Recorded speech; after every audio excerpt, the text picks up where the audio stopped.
Hello everyone, my name is Susan. I'm a speech pathologist with Houston Area Parkinson's Society, and this is another speech exercise class.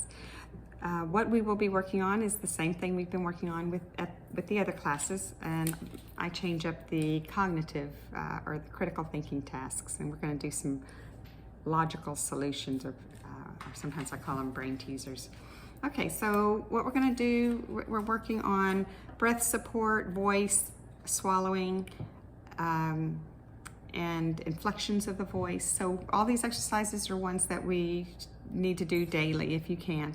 And the first one is holding a breath and holding an ah sound for 20 seconds. I'll do one with y'all and then pause, and then do about 4 more. Okay, so we're going to take a big deep breath. Here we go.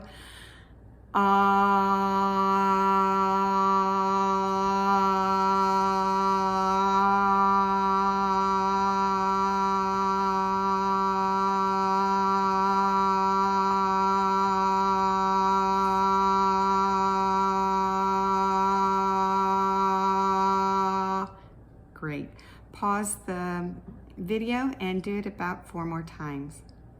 Next on the list that we usually do is a high-pitched E, and we hold it for 2 to 3 or sometimes a little longer, and we do it one right after another, and this is to bring the larynx up, and it tilts the larynx forward.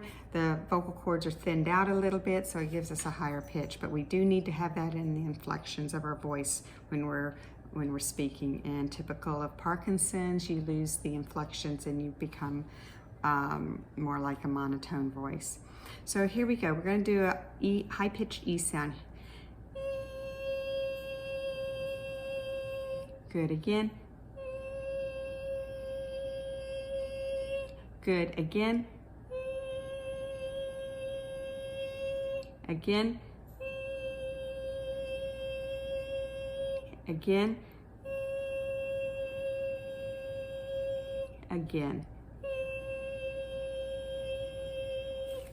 Great.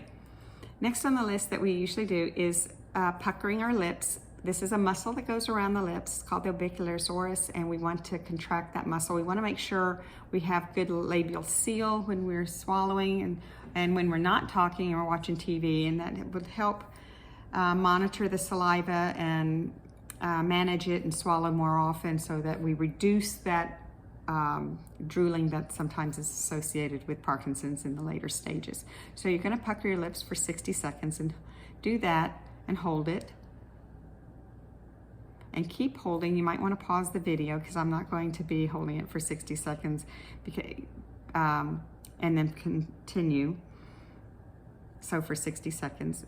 And then once you've done it for 60 seconds, then you're smiling. Now you're doing the opposite. You're contracting the buccinator muscle and stretching the orbicularis muscle. And hold that for about 60 seconds. Great. All right, so practice that. Do that 2 or 3 times. Again, all these exercises, it would be best if you could do it daily. Next on the list is the Masako. And Masako is where you stick it's a swallowing exercise. You stick your tongue out, and you anchor it with your teeth and your lips, and then you swallow. And what this is doing, it is making that posterior pharyngeal wall, or the wall that's in the back of your mouth, which is a muscle, it has to move forward to hit that back of the tongue, where normally when we swallow, the tongue goes back and touches the wall. So now we're making this wall work a little bit more. So it's going to look a little bit like this. And do that about 5 times.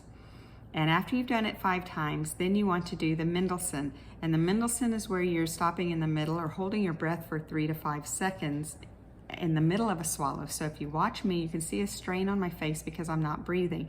But I've got my larynx at the highest point in a swallow, because it normally goes up and comes back down when we swallow. But I'm holding it up there, meaning that that epiglottis is covering the airway, and you can't breathe when you've covered your airway. So it looks like this.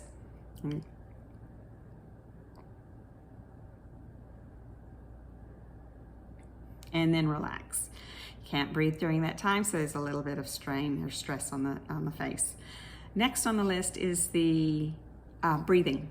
Inhaling through the nose, exhaling through the nose. Inhale for 3 seconds, exhale for 8 seconds. The importance of this is the control of breath support, the breath coming out. Typical of Parkinson's, they kind of speak fast or run their words together, and what you want to do is try to pace the words to the breath. So here we go. You're going to inhale 2, 3, exhale 2, 3, 4, 5, 6, 7, 8. Inhale 2, 3, exhale 2, 3, 4, 5, 6, 7, 8. Inhale 2, 3, exhale 2, 3, 4, 5, 6, 7, 8. Inhale 2, 3, exhale 2, 3, 4, 5, 6, 7, 8. One more time. Inhale 2, 3, exhale 2, 3, 4, 5, 6, 7, 8. Great. These exercises should be done at least once daily. The sustained phonation, the ah, if you can do it 10 times once a day, or 5 times in the morning, 5 times in the afternoon. High-pitched E, we want to keep the muscles, the superior laryngeal muscles that pull the larynx up. We want these to be working. And then also the swallowing exercises. One other good exercise for swallowing is laying completely flat on a bed and just lifting the head up and looking at your toes, and try to hold that for 60 seconds. That's called the shakur. All these are named after, I think they're all laryngologists for swallowing and voice. So they get to, if they invent the exercise, of course they want to name it after them.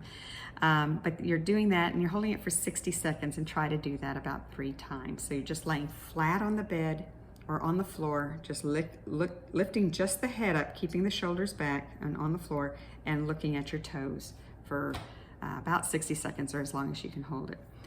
All right, one of the things that I like to do in my classes is critical thinking, or exercising the brain class.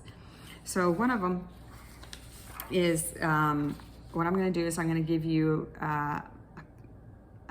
a teaser, a brain teaser, and give you a couple of minutes, a couple of moments to think about it, and then I'll tell you what the answer is. What was the largest ocean before Balboa discovered the Pacific Ocean? And of course, you probably say the Pacific Ocean has always been the largest ocean. I'm sure you did that. It never changed. There wasn't one before. The Pacific Ocean has always been the largest ocean. How many crackers can you eat on an empty stomach? 1, because once you eat that 1 cracker, it's not an empty stomach. There are 3 large muscular men. They were walking under a regular sized umbrella, but they did not get wet. Why didn't they get wet?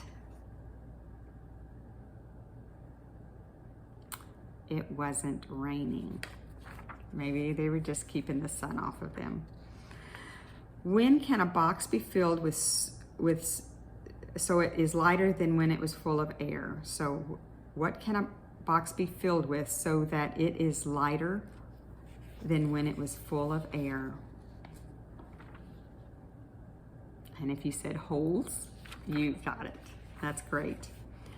The only barber in town likes brunettes to go into his shop. Last week he said, the truth is that I'd rather give 2 brunettes haircuts than to give a haircut to 1 blonde. What was his reasoning behind this?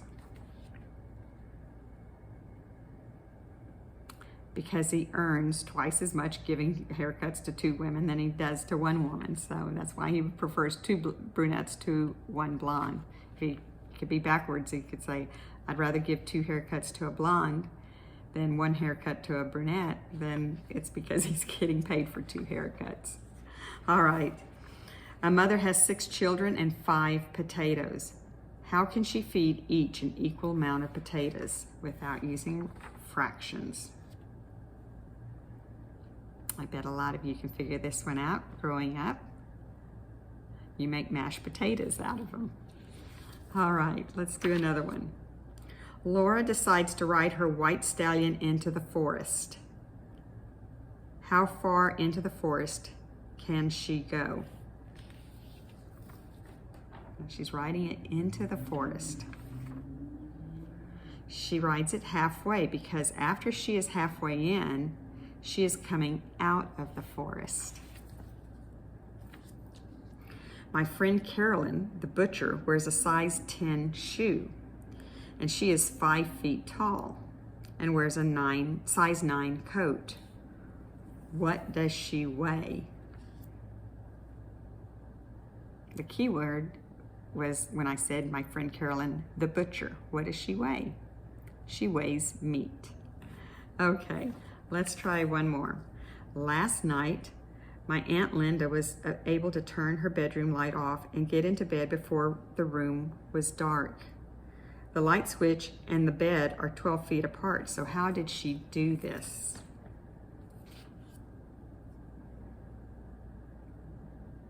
You're in Texas, it's easy. It was still light out when she went to bed. All right, okay, great. Thanks for attending this class today. We have a Zoom speech class on Thursday mornings from 10:30 to 11:30, and then also on Tuesdays there are 2 speech classes. I think one at 4:30, or one at 1:45, and one at 4:30, I believe. Anyway, they're great courses, and many other courses that are on Zoom or in person with HAPS. And go to their website, hapsonline.org, and look up what they offer. Everything's free, so it's amazing. All right, thank you for attending and listening to this class, and I will see you on the next speech video.